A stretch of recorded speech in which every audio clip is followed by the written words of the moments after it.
5 minus 5 is 0 times 5 minus 5 is 0, and that gives 0. This is how many people solve this, and they end up getting 0, which is a wrong answer.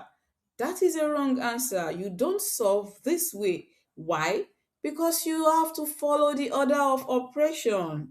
You have to follow the order of operation. That is, you have to follow the PEMDAS rule, and this rule says multiplication and division comes before addition and subtraction. So now we have subtraction and multiplication. That means we need to multiply. We must multiply before we subtract. So 5 times 5 gives 25. So this question becomes 5 minus 25, then minus 5.